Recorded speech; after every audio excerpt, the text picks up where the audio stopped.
anaty ady mamay no ahitana fa tena zanakiny azavany anao ka mifaly mioby fa miady ny ady tsara esoany antsoanao ny gasikana naly rehefa hotany nanamasina ka mifaly mioby fa miady ny ady tsara anaty ady mamay no ahitana fa tena zanakiny azavany anao ka mifaly mioby fa miady ny ady tsara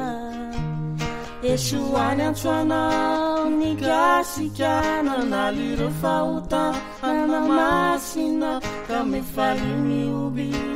fa miady ny ady tsara fa zanany anao tsy tino very fa fantany anao talohan'izao rehetra izao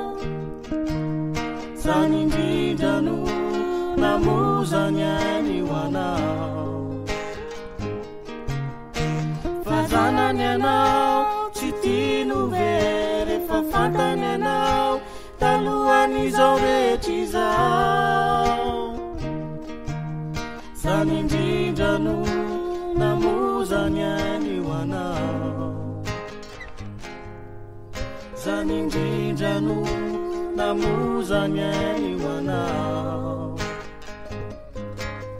Yeshua reriany no famonjena sy fanantena na ho anao ka mifaly mioby fa miady ny ady tsara Yeshua ny antsoanao ny gasikana naly rehefa hotany nanamasina ka mifaly mioby fa miady ny ady tsara Yeshua reriany no famonjena sy fanantena na ho anao ka mifaly mioby fa miady ny ady tsara Yeshua ny antsoanao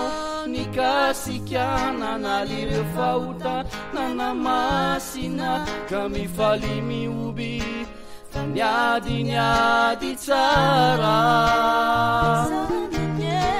fa zanany anao tsy tino very fa fantany anao talohan'izao rehetra izao izany indrindra no namozany any ho anao fa zanany anao tsy tino very fa fantany anao talohan'izao rehetra izao